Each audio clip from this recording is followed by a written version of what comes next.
On va commencer par une petite introduction au thème dans ma maison. Alors vous voyez, ça résonne un petit peu parce que là je suis dans une pièce vide qui est en train d'être déménagée dans un appartement, donc du coup c'est bien, on est en situation. Voilà, donc le thème dans ma maison, en fait finalement on peut donner une définition minimale de la maison, c'est un toit et quatre murs. Euh, Dans l'idée de l'épreuve de culture générale, cette définition inclut aussi les appartements, hein, et bien sûr. Mais en fait, il y a des formes infinies de maisons. C'est pas juste un toit et quatre murs. Il y a des formes infinies de maisons. On va voir ça dans un instant. Il y a trois critères pour aborder la forme d'une maison en termes d'organisation extérieure et intérieure. Le critère géographique et culturel, le mode de vie et la personnalité de ses habitants, et le critère économique et social.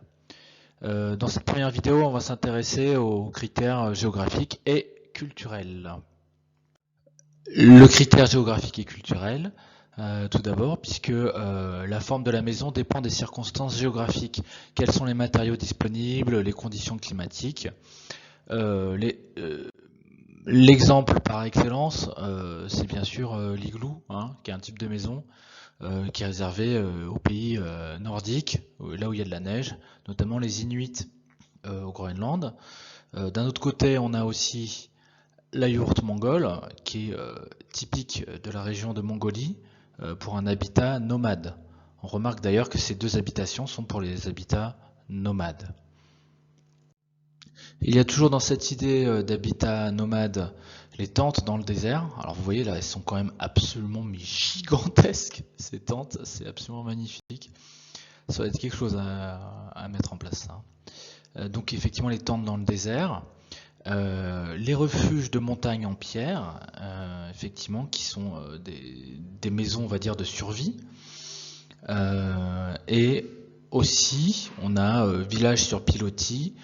Ici, j'ai mis l'exemple du village de Ganvier au Bénin.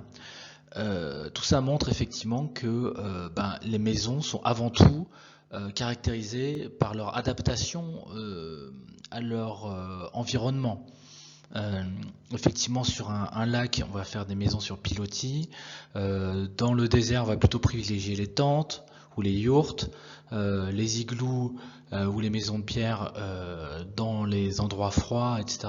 Donc finalement, tout ça il y a un sens, hein, derrière la forme et l'organisation des maisons qui est en lien direct avec leur environnement. Mais la forme de la maison dépend aussi de l'arrière-plan culturel, tradition et religion, notamment.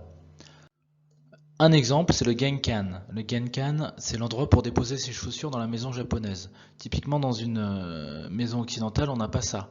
Mais dans la culture japonaise, évidemment, on retire toujours ses chaussures avant d'entrer dans une maison. Et donc, il y a un endroit spécial pour ça, pour ranger les chaussures et enfiler les chaussons. C'est d'ailleurs pas limité au Japon, on trouve ça aussi en Corée et ailleurs.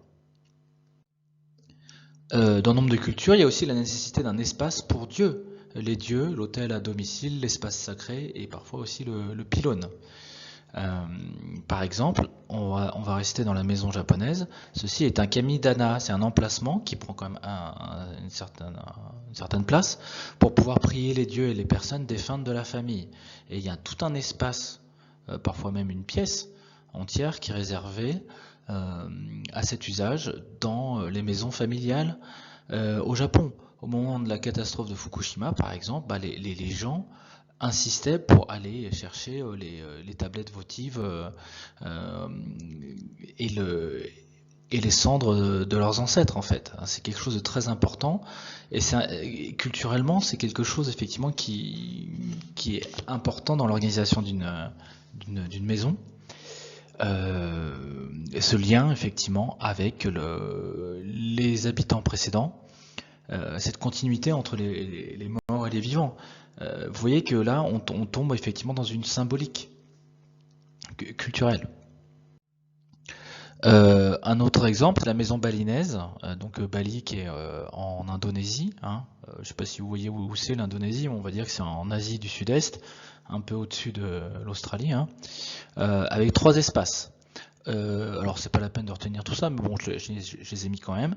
Il y a Utama pour la partie sacrée, où il y a un temple familial, il y a carrément un temple dans l'espace de la maison. Il y a Madhya pour la réception des invités et la gestion des tâches quotidiennes, cuisine et chambre, et Nista pour les animaux d'élevage ou pour brûler les ordures.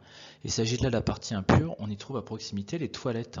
Donc effectivement, je ne vais pas trop rentrer dans les détails, mais effectivement, la maison balinese, qui est plutôt une sorte de complexe de bâtiments, enfermé par le petit mur là, par le petit parapet, effectivement a une fonction symbolique aussi, qui vient directement de la culture.